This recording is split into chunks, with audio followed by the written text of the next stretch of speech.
so thank you for inviting me to come give this talk. So today, basically, we're going to be talking about, let me just introduce a little bit about what we do. So, the British Standard, we're a social enterprise, and we try, as a social enterprise, we try to, make a little bit of a change in the Hong Kong's kind of like teaching and education kind of scene, because I'm sure that a lot of you are very experienced, and I know that there's all sorts of different kind of environments, but mostly from my own experience, I've been in education for about 10 years as well. Mostly from my own experience, I do see that sometimes some schools they can be quite hostile, the school environment. Now, I know this school totally isn't, because I've met Ms. Leung and various other teachers, and I know this school has a very, very good environment. But still, I feel that there's probably some sharing that I can give to everyone that can improve or maybe help some of the students in your school. So let me just begin with what we're probably going to talk about. So the first part is probably about punishment, because a lot of schools, a lot of teachers, undoubtedly, like, the first thing they do is, they dish out punishment if the child or maybe the student isn't doing too well, or if they're misbehaving in the class. Usually the first thing they do is punishment. But so that's the first part, and then the second part we'll talk about how to develop positivity in the classroom and in the school environment as a whole. Okay, so punishment. Why do we do it? So it's as I said, a lot of schools they have it, and this photo I want everyone just to have a look and absorb. I'll just give you guys like half a minute to just look at this and see what kind of difference, what's the difference between the two, because it's actually quite drastic. Okay. Yeah, so I'm hearing voices already, size, big difference. Does anyone know what this is, by the way? Brain? Yeah, it's quite obvious, I guess. Yeah, so it's the size of a brain. And the first thing that we can see, obviously, is that there's a huge difference in size. Right? What other differences can you observe? Yeah, so we've talked about the size. What are the... Okay, so like darker areas, right? There's in this one there's definitely more areas which are darker. Anything else? Folds? Yeah, so with this one, it's kind of like there's more gaps, I guess you could call it. So, keep this one in mind, because we're going to go back to this this picture. I just want you to have a look and understand why we're going to talk about this later.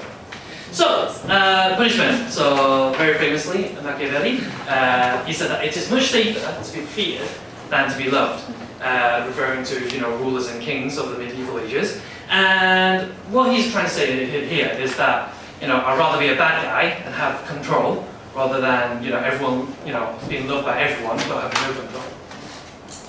And even since ancient times, it's recorded in the Bible that there's a proverb that says spare the rod and spoil the child.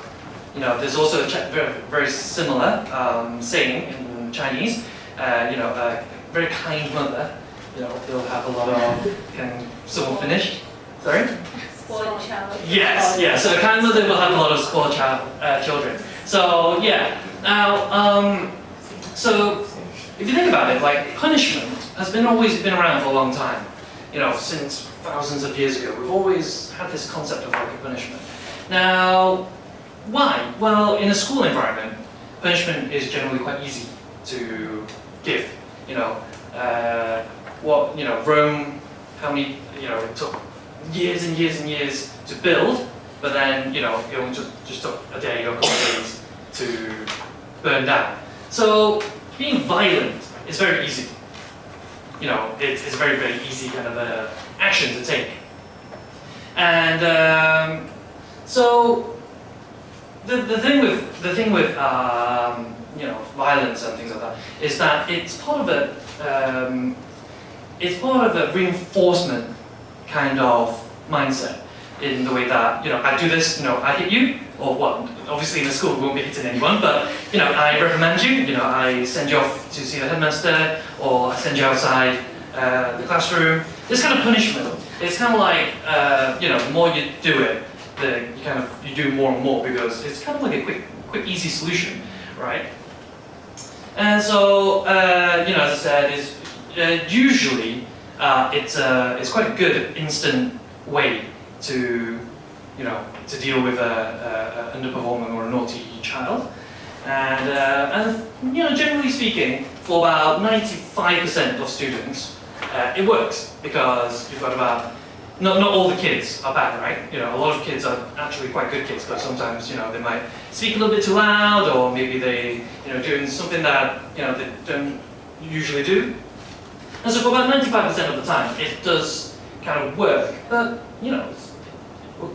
it's not too good on the child's kind of like psychology. So, now, sometimes in a school, we might fall into what we call the negative reinforcement trap, which is basically you do something, and how I talked about before, like reinforcement, you do something, you do more, and then you do more, and then you do more. So negative reinforcement trap is, there's an example here, which says, for example, a child, they're in a class, maybe they're maths, they're not very good at maths, and they don't really enjoy maths, so then they're messing about. Maybe they're playing with speaking very loudly, or maybe they're playing with some pens or whatever, or playing around with their books. And what's the easiest solution to what's the easiest solution to deal with this kind of problem? Does anyone know? Oh, no? Well, generally speaking, what a teacher might do is they might send the child out of the classroom, or they might ask them to stand in the corner of the room. And that kind of punishment, kind of like, it stops the child from, participating in the classroom. But then, here's the thing. Because a child actually maybe doesn't like the class, and they know that, oh, actually, if I misbehave, I don't actually have to do it. So then it kind of reinforces the fact that, oh, if I keep being naughty, then I don't have to do it. And then, if I get sent outside, if I have to get sent over to the corner, and it goes on and on and on. So it reinforces the fact that, for both the teacher and the student, that for the student, this kind of, I can get away with that, I don't have to do this, I don't like it anyway. And for the teacher, it's kind of like, it's stopping the kid from learning, really. So, the thing is, when it comes to actual learning, that's not really the way to go. So a couple of Dutch neuroscientists, they carried out a test, and in this test, they had some 8 to 9, 11, 12-year-olds where they're given a computer game, and in this game, they have to try to find a solution. They have to try to find a way to get a tick. So there's only two solutions, doing the puzzle. You either get a tick, which is ding, or you get like a cross, which is err. And so what they found is that if the kids, if they do something and they get it right, further on in the challenge, and they keep doing the same thing, that kind of positive reinforcement, like they keep improving. They're able to get to further stages. However, with the kids that are using the negative reinforcement, where every time they get something wrong, they get a what they find is that the children actually find it more difficult to proceed.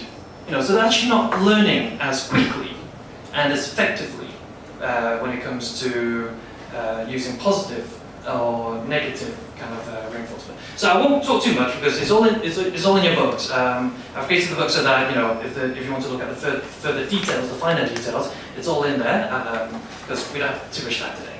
So yeah.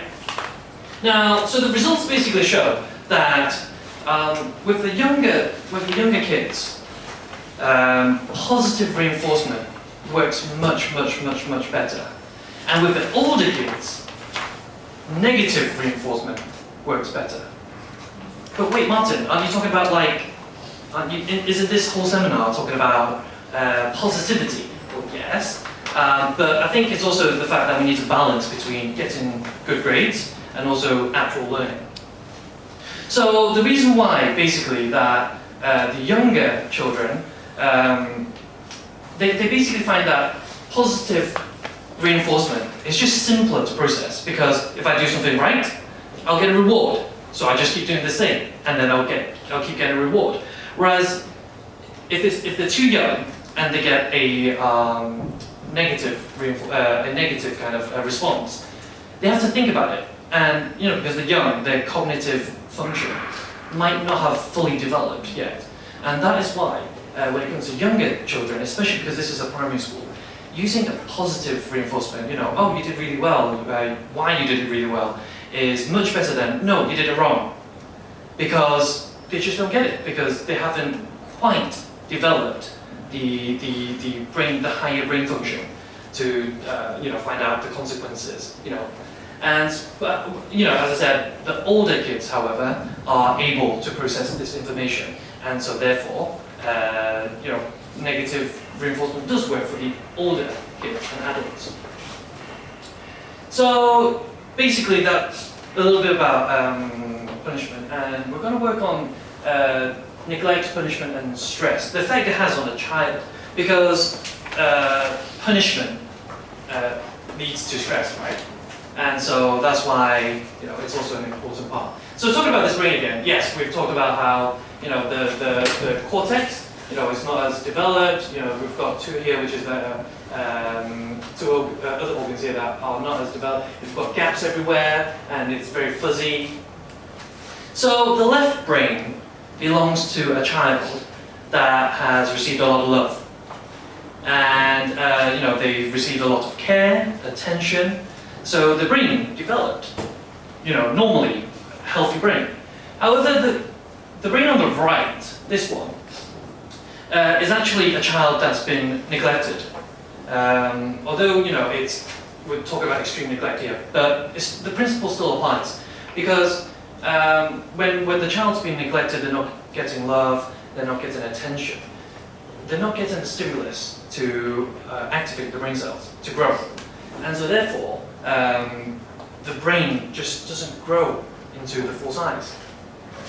Now, there's a couple of things that are quite important, because when they're young, when children are young, the being treated in the correct way is important, because it develops the child's emotional side, and it also determines the size of the brain. So as I said, the more love you give, the more healthy it's going to develop into. So yeah, if we look at this side, there are some fundamental parts, as I said before, that are actually kind of like missing on this side. If it's missing, then that's kind of like a bad thing. So a large brain, generally speaking, will be more intelligent, more likely to develop social abilities and empathize with other people.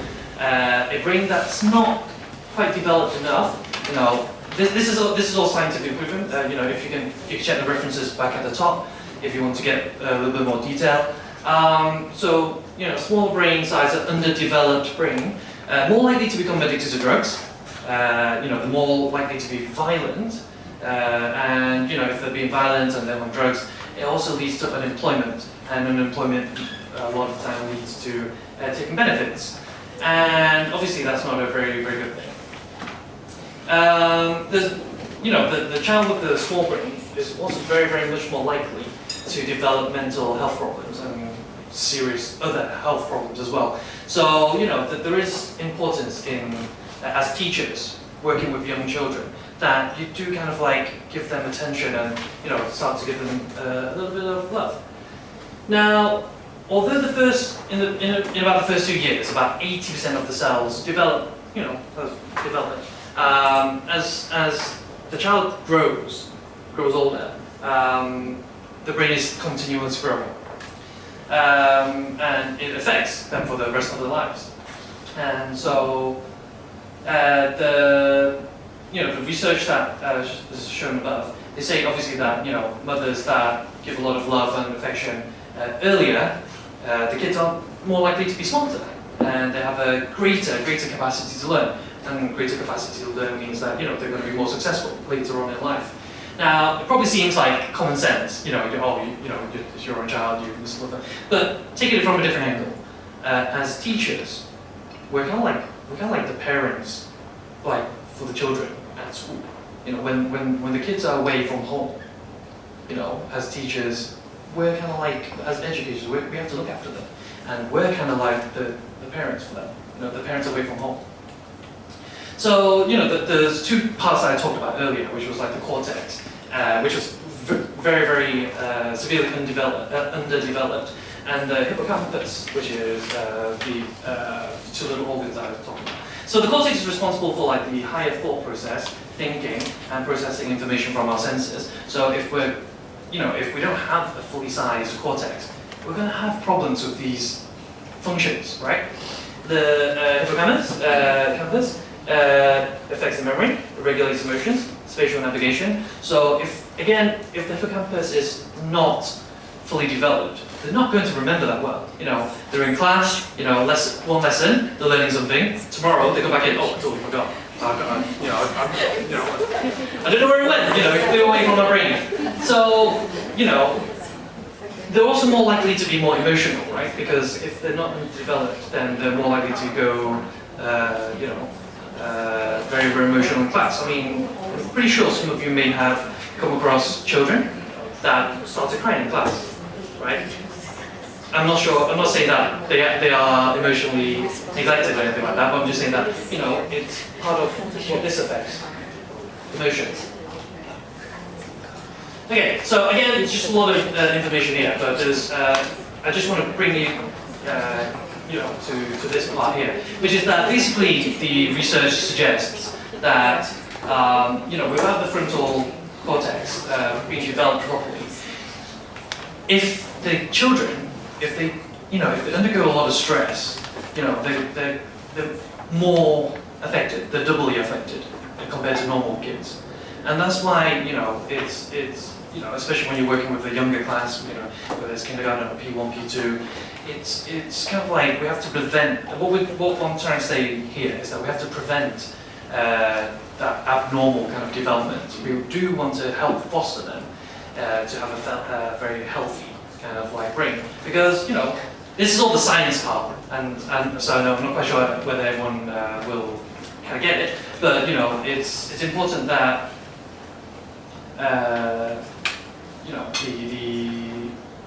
in school, we try to provide them with a least stress kind of like situation as possible. So, just going to talk a little bit about student relationships, because this is it's quite important, because a lot of the time, if the kids are not engaging with the teacher, then they're probably not paying attention to class, they're probably not doing so well. So, supportive relationships with teachers are believed to foster student engagement in learning activities and progress in academic achievement. So, it's been proven that if a teacher is able to build a strong and positive and supportive bond with a student, they are going to do better.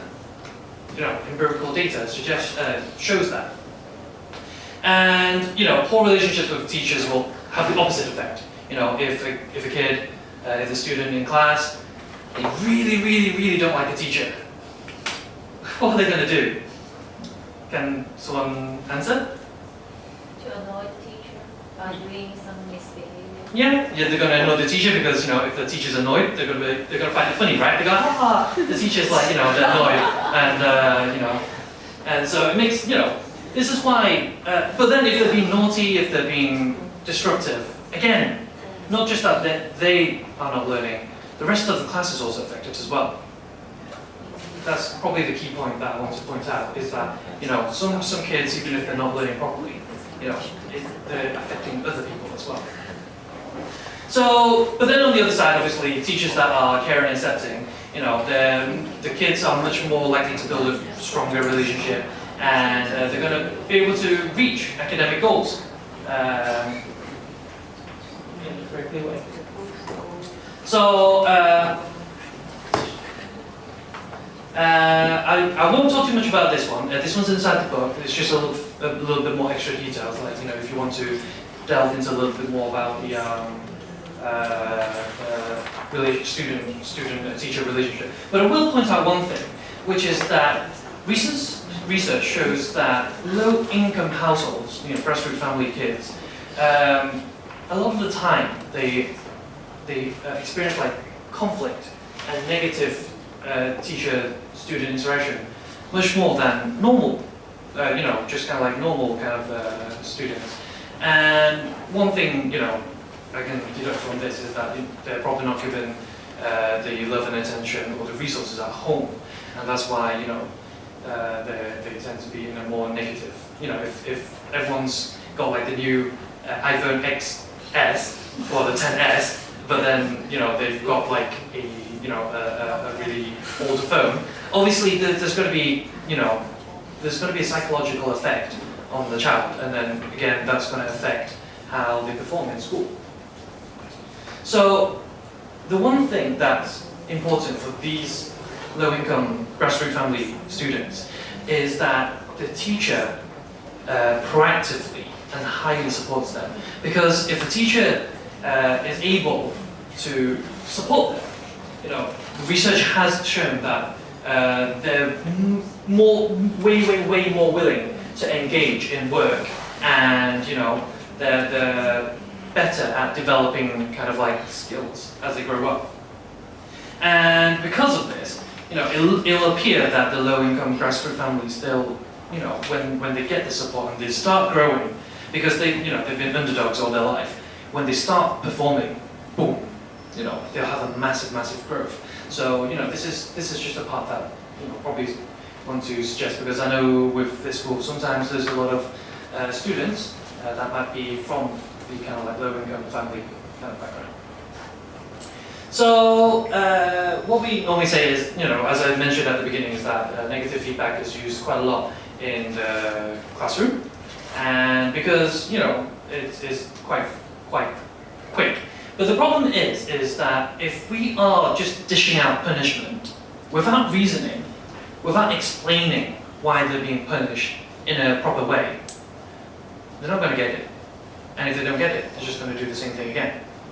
So this is why that when you you know, some examples, you know, say the teacher might say, don't do that. Oh, sit on your chair. Oh, don't play with your butt. Don't play with food, or something like that. Well, they're not really explaining anything, and they're not justifying it. And so therefore, you know, the behavior will be, you know, it'll exacerbate. And so what we should do is we should tell them what should be done instead. So, you know, if they're standing around, you should say, you know, you should sit down on the chair so that, you know, you're not blocking the people behind you, or so that you can actually write down, you know, stop writing. You know, give them a reason that, you know, makes sense.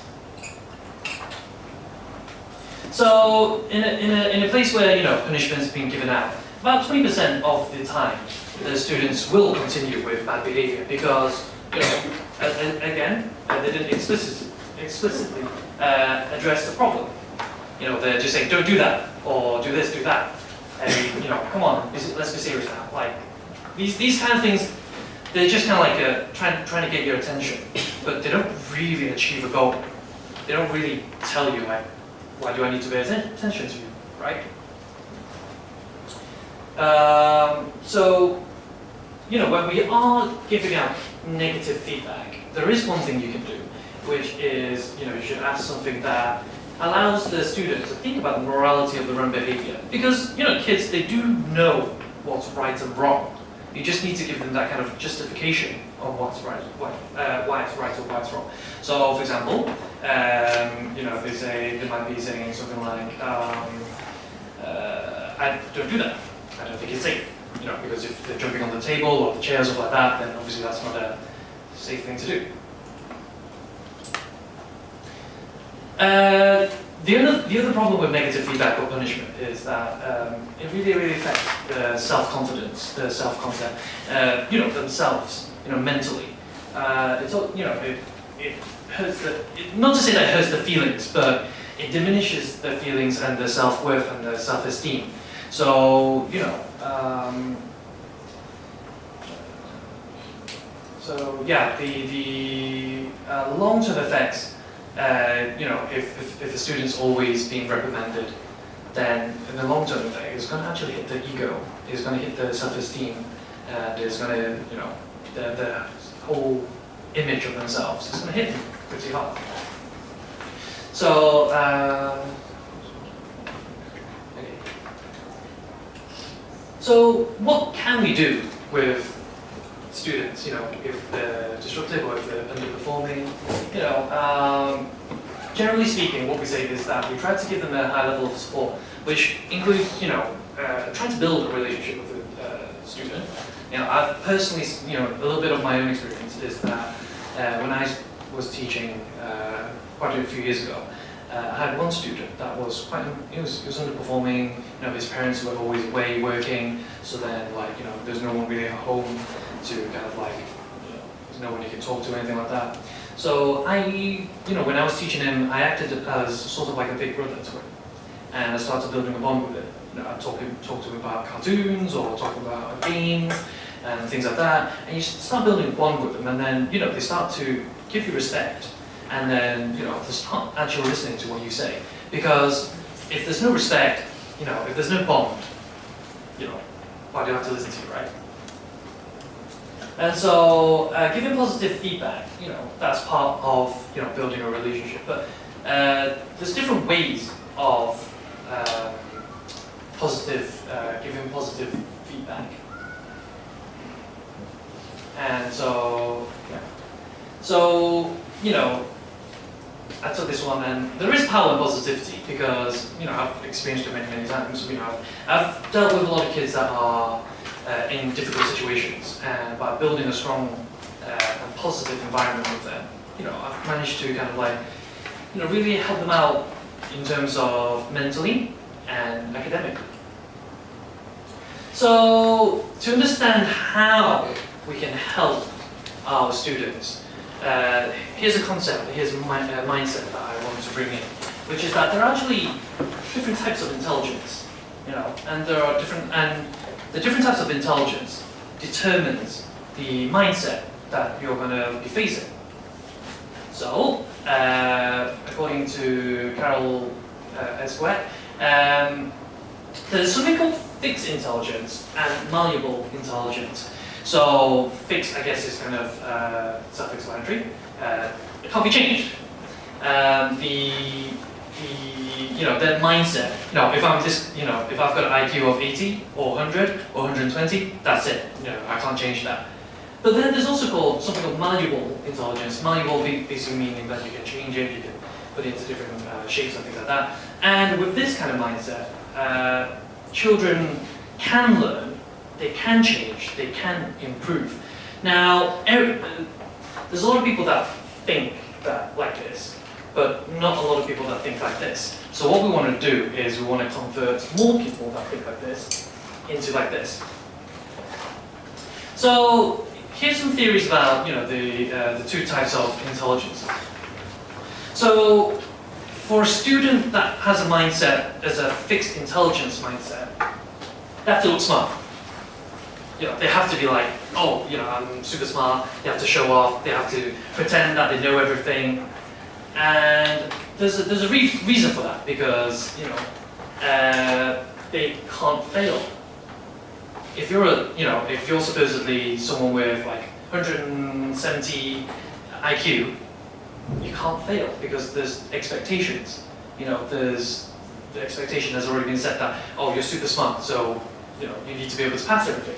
So that means so if a student has a fixed intelligence, if they fail, they're going to see themselves as like, oh, I'm not smart enough to do this task, so that's why I failed, and there's nothing I can do about it. And this kind of mindset is quite dangerous. However, when it comes to intelligent, malleable intelligence, the kind of mindset that they always, the kind of goal that they always try to achieve is that they have to learn new things. They enjoy learning new things, whether it's difficult, whether it's easy, whether it's challenging. They love it.